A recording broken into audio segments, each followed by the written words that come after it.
دنیا والے بدنوں میں واپس کر دیں. یہ مسلم شریف کے لفظ ہیں. دنیا والے بدنوں میں اللہ فرماتے ہیں یہ نہیں ہو سکتا، کیونکہ جہاں پر تو قانون آ گیا فَيُمْسِكُ الَّتِي قَضَىٰ عَلَيْهَا، جس پہ موت آ جائے قیامت تک اس کی روح بدن میں واپس نہیں آ سکتی.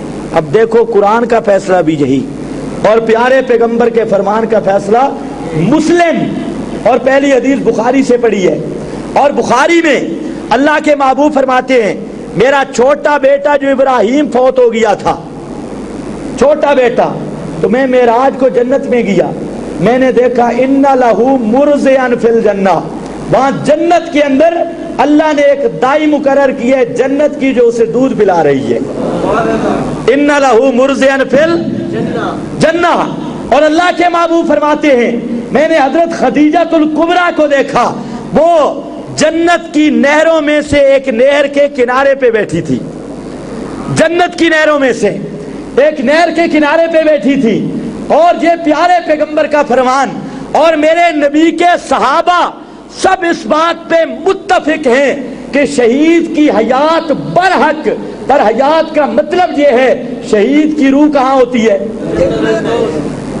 بدن میں روح. ہم بیچارے بھی یہی کہتے ہیں. یہ جو ملا کہتے ہیں اشاعت التوحید والوں کے پیچھے نماز نہیں ہوتی، میں کہتا ہوں ان بے ایمانوں کے آگے بھی نہیں ہوتی.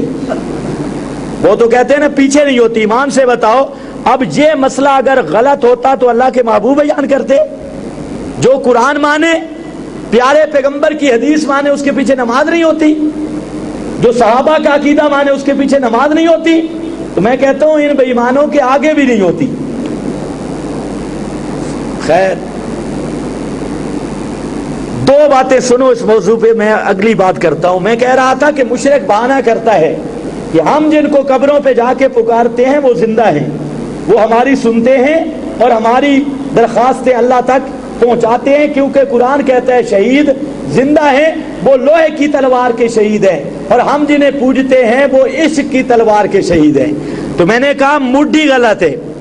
بنا الفاسد علی الفاسد، شہید کی زندگی جو قرآن کہتا ہے وہ زندگی جنت کی ہے.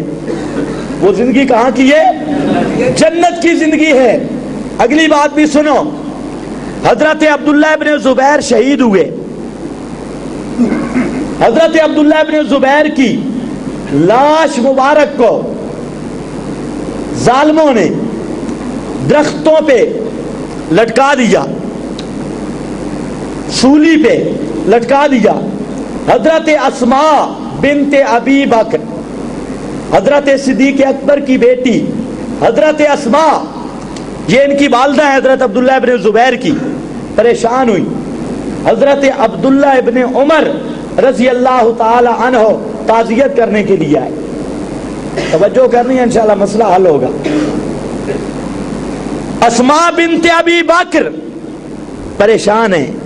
شہید کون ہے؟ حضرت عبداللہ ابن زبیر حواری رسول، وہ آدمی وہ شہید ہے. اس کی میت مبارک سولی پہ لٹکی ہوئی ہے، اور آ کون رہے ہیں؟ حضرت عبداللہ ابن عمر آ کے جملہ کہتے ہیں تعزیت کا. سنن سعید ابن منصور میں اور دوسری کتابوں میں روایت موجود، فرماتے ہیں لا تحزنی لا تحزنی انہا جثۃ ان الارواح عند اللہ. پریشان ہونے کی ضرورت نہیں، یہ جو سولی پہ لٹکا ہوا ہے یہ تو جثہ ہے. سید نور الحسن شاہ صاحب نے حیات الاموات میں لکھا کہ جثہ کہتے ہیں بے جان لاش کو، یہ تو جثہ ہے. فإن الارواح عند اللہ، روحیں تو شہیدوں کی پہنچ چکی ہے اللہ کے ہاں. عند ربہم یرزقون، ان الارواح عند اللہ. آگے سے حضرت اسماء نے نہیں کہا جی قتل جسم ہوئے تو زندہ بھی تو جسم ہی ہو سی نا، لیکن نبی کی صحابیہ ہے، حضرت صدیق کی بیٹی ہے، اور وہ خاندان صدیق اکبر ہے، پورے دین کی حفاظت کی ہے. یہ حضرت اسماء ہیں، وہ کہتی ہیں شہید کی زندگی کا مطلب ہے کہ روح کہاں ہوتی ہے؟ تصدیق کرتی ہیں روح جنت میں ہے.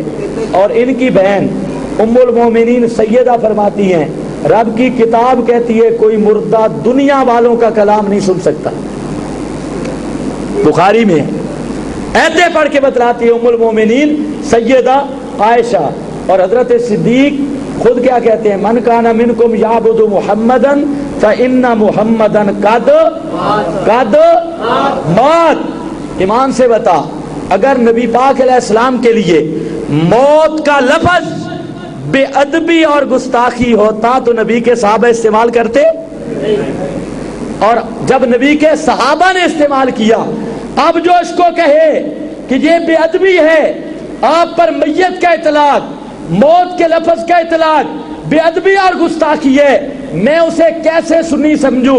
وہ خمینی کی نسل تو ہو سکتا ہے، وہ سنی کیسے ہو سکتا ہے؟ بخاری میں ہے.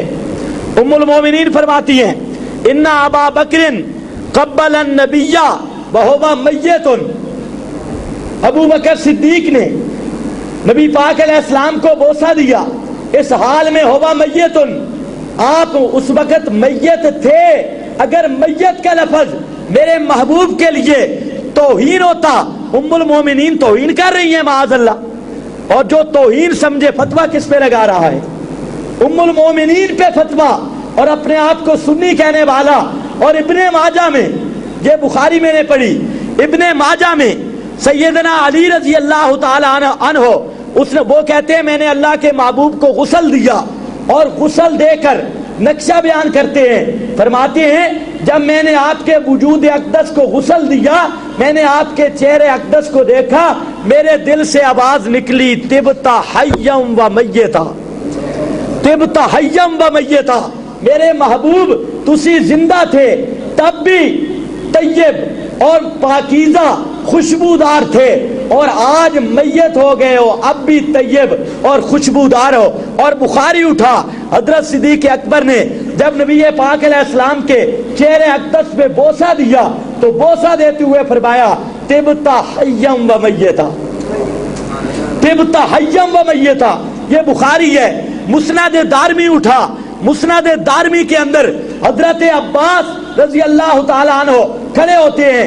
قام العباس، حضرت عباس کھڑے ہوتے ہیں. حضرت فاروق اعظم کہہ رہے تھے اللہ کے محبوب پہ ابھی تک موت نہیں آئی. حضرت عباس کھڑے ہوئے اور فرمانے لگے حضرت عباس ان محمدن بشر، انہو بشر، اللہ کے محبوب بشر تھے، اور ان محمدن قد مات، اللہ کے محبوب پہ موت آ چکی ہے، اور آپ کو ادفنوا صاحبکم، آپ کو دفن کرو. اگر حضرت عمر جو بات کر رہے ہیں توجہ کرنی ہے، انشاءاللہ مسئلہ حل ہوگا. دارمی شریف، مسند دارمی، حضرت عباس نبی کے صحابی کا فتویٰ فرماتے ہیں اگر وہ بات ہوئی آپ پہ موت طاری نہ ہوئی، اور جس طرح فاروق اعظم کہہ رہے ہیں غشی کی حالت ہوئی، ان اللہ یبعث عنہ التراب، اللہ کے نبی کو دفن کرو، اللہ زندہ نبی کو قبر میں کبھی رہنے دیتے ہی نہیں. کس کا فیصلہ ہے؟ حضرت عباس کا فیصلہ. فرماتے ہیں دفن کرو. اگر آپ زندہ ہوئے تو زندہ نبی کو رب قبر میں رہنے دیتا نہیں ہے. یہ مسند دارمی ہے. تو میرا دوست اگلی بات سن، نبی کے صحابہ تابعین کا اجتماع ہے، سارے مجاہدین جمع ہے. حضرت شام ابن عاص وہ شہید ہو گئے، ان کی لاش مبارک ایک درہ میں گر گئی. درہ تنگ تھا اور سارے تابعین صحابہ کھڑے ہیں، گھوڑوں کو روک کر عیسائیوں کے ساتھ جنگ تھی کہ اس لاش کے اوپر سے گھوڑا نہ گزارے. حضرت عبداللہ ابن عمر وہ سامنے آتے ہیں اور سارے تابعین و صحابہ کو خطاب کر کے فرماتے ہیں ایھا الناس. خطاب کیسا ہے؟ ایھا الناس، او لوگو. یہ تقریر پنڈی کی نہیں ہے، یہ میرے نبی کے صحابہ کے سامنے کی تقریر ہے. کرنے والا بھی جرنیل ہے اور نبی کے صحابہ کو خطاب کر رہا ہے. توجہ کر میرا دوست. فرماتے ہیں ایھا الناس، او لوگو، انہا جثۃ، یہ جو تم ڈر گئے ہو کہ لاش گری ہے تنگ درہ میں، یہ تو جثہ ہے. فإن الأرواح عند اللہ، جو شہید ہو جاتا ہے اس کی روحیں رب کے ہاں پہنچ جاتی ہیں.